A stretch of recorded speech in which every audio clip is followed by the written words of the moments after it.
భారతదేశ వ్యాప్తంగా జనవరి 22 సోమవారం నాడు అయోధ్యలో పవిత్రమైన అయోధ్య రామజన్మభూమిలో బాలరాముని యొక్క ప్రాణ ప్రతిష్ఠ సందర్భంగా రామనామ స్మరణతో మారుమవుతున్న ఈ నేపథ్యంలో ఈరోజు జేఎస్డబ్ల్యూ టీవీ, జై స్వరాజ్య, వరల్డ్ టీవీ ఎక్స్క్లూజివ్ కవరేజ్ గా వరంగల్ రామాలయం టెంపుల్ రావడం జరిగింది. మనతో చాలా మంది రామభక్తులు ఉన్నారు. వారి యొక్క అభిప్రాయం అడిగి తెలుసుకుందాం. జై శ్రీరామ్. జై శ్రీరామ్.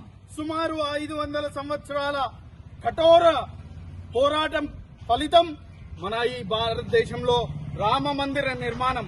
ఈ నిర్మాణం కోసం ఎంతో మంది, ఎన్నో లక్షల మంది, కోట్ల మంది ఆకాంక్ష, బలిదానాల ఫలితమే ఈ రామ మందిర నిర్మాణం. ఇటువంటి రామ మందిర నిర్మాణానికి మనం రేపు సన్నద్ధులమై ఆనందోత్సాహాలతో దీపావళి పండుగ మనం రెండోసారి జరుపుకుంటున్నాం. ఈ నరేంద్ర మోడీ గారి పిలుపుని మనం అందరం స్వాగతిస్తూ మనమందరం ఈ సెలబ్రేషన్స్ ని అత్యుత్తమ ఉత్సాహాలతో మనం జరుపుకోవాలని కోరుకుంటున్నాం. జై. ఒకప్పుడు భారతదేశానికి క్యాపిటల్ సిటీగా ఉన్న అయోధ్య ఇప్పుడు విశ్వానికే స్పిరిచువల్ క్యాపిటల్ గా నెలకొనబోతుంది. అటువంటి స్పిరిచువల్ క్యాపిటల్ అయిన అయోధ్యలో మనము రేపు కుంభమేళ కంటే అత్యధికమైన సంఖ్యలో మన జనాలంతా కూడా అక్కడ సాధు సంతులు మన సంస్కృతిని వెల్లువరిచేటట్టుగా మనకు అక్కడ చాలా వైభవంగా రామ మందిరం, రామ్లల్లా అక్కడ మనకి బాలరాముడు కొలువుదీరుతున్నాడు. ప్రతిష్టాపన జరుగుతుంది. ఆ ప్రతిష్టాపన జరగడము మన ఈ జన్మలో మనం బతుకుండగా ఈ జరగడము మన అదృష్టం.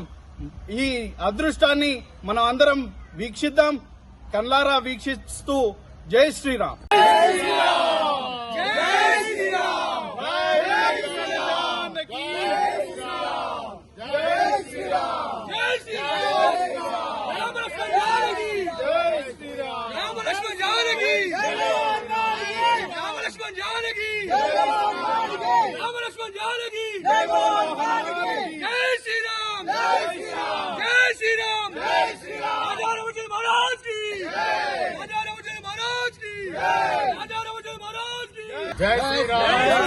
జై శ్రీరామ్.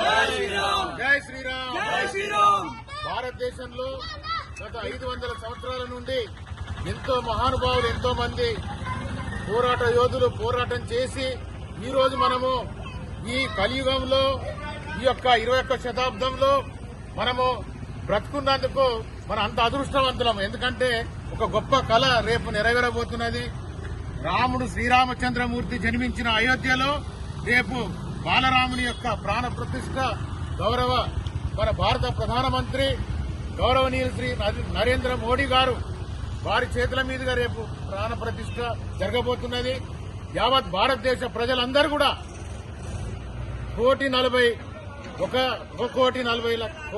140 కోట్ల మంది అందరూ ఒక పండుగ వాతావరణంతో, ఎంతో సంతోషంతో జన్మ ధన్యం చేసుకుని మనము ఈ యొక్క కార్యక్రమాన్ని, రేపు ప్రాణ ప్రతిష్ఠ కార్యక్రమాన్ని భారతదేశం మొత్తము అన్ని దేవాలయాల్లో పండుగ వాతావరణం జరగబోతున్నది. మరియు భారతదేశ పౌరులందరూ కూడా తమ తమ ఇళ్లలో రేపు సాయంత్రం దీపావళి పండుగ జరుపుకోబోతున్నారు. గౌరవ ప్రధానమంత్రి గారు శ్రీ నరేంద్ర మోడీ గారు సూచన మేరకు వారు మన భారతదేశం యొక్క కారణ జన్ముడు నరేంద్ర మోడీ గారు వారి యొక్క ఆధ్వర్యంలో, వారి మార్గదర్శనంలో రేపు అయోధ్యలో రామచంద్రమూర్తి ప్రాణ ప్రతిష్ఠ జరగబోతున్నది. వారు కూడా 11 రోజులు ఓన్లీ కొబ్బరి నీళ్లు తాగుతూ ఉపవాస దీక్ష చేస్తూ కఠోర దీక్షతో భారతదేశ ఆలయాలు మొత్తం కటిక నేలపై పడుకొని ఉత్తర భారతదేశం నుంచి దక్షిణ భారతదేశం వరకు అన్ని ఆలయాలు తిరిగి ఒక సంపూర్ణమైన దీక్షతో రామసేతు, ధనుసువాడ అన్ని దేవాలయాల్లో తిరుగుతూ ఒక జనజాగృతం, ఒక భక్తిభావం పెంపొందించి మనం ఒక అదృష్టవంతులము ఈ కాలంలో మనం బ్రతుకున్నందుకు. జై శ్రీరామ్. రేపు దేశవ్యాప్తంగా 22 జనవరి 2024 రోజున శ్రీ బాలరామ ప్రతిష్ఠ జరుగుతున్న అయోధ్యలో జరుగుతున్న సందర్భంగా ఈ రోజు మన వరంగల్ హనుమకొండ వ్యాప్తంగా భారీ ఎత్తున ర్యాలీ తీయడం జరిగింది. ఈ సందర్భంగా రెవెన్యూ కాలనీ రామాలయం నుండి ప్రారంభమైన ర్యాలీ ఇప్పుడు పోస్టల్ కాలనీ అభయాంజనేయ స్వామి టెంపుల్ మీదుగా ఇంకా ముందుకు సాగుతుంది. ఈ సందర్భంగా రేపు మా హనుమాన్ టెంపుల్లో కూడా ఇక్కడ పోస్టల్ కాలనీ అభయాంజనేయ స్వామి టెంపుల్లో కూడా రేపు ఉదయం 11 గంటల నుండి మధ్యాహ్నం 2:30 వరకు కూడా పెద్ద ఎత్తున విష్ణు సహస్రనామ పారాయణము, రామరక్ష స్తోత్రంతో పాటు భజనలు మొదలైన కార్యక్రమాలు నిర్వహించబడుతున్నవి.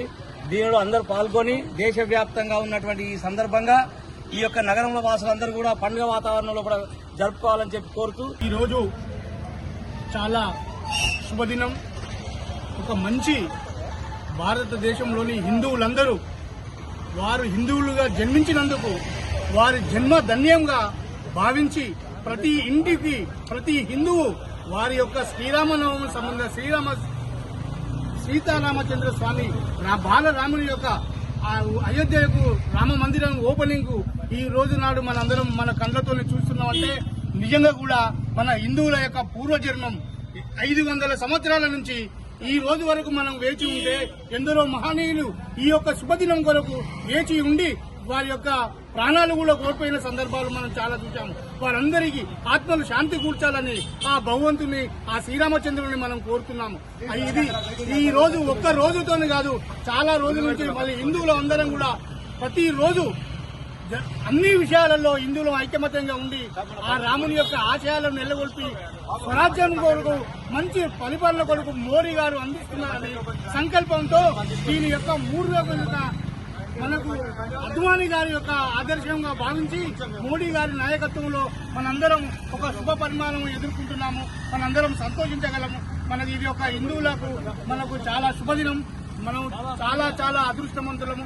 మన పిల్లలు, మన కుటుంబాలు ఒక రాముణ్ణి ఒక బాలరాముని రేపు అయోధ్యలో చూసి మనం సంతోషంగా గడుపుకోవాలని, హిందువులందరూ ఐక్యంగా ఉండాలని రేపు నేను శుభదినంగా భావించి అందరి యొక్క మన్ననలు పొందాలని మోడీ గారు మనకు మంచి ఒక అవకాశం ఇచ్చినందుకు ఆయనకి చాలా శుభాకాంక్షలు.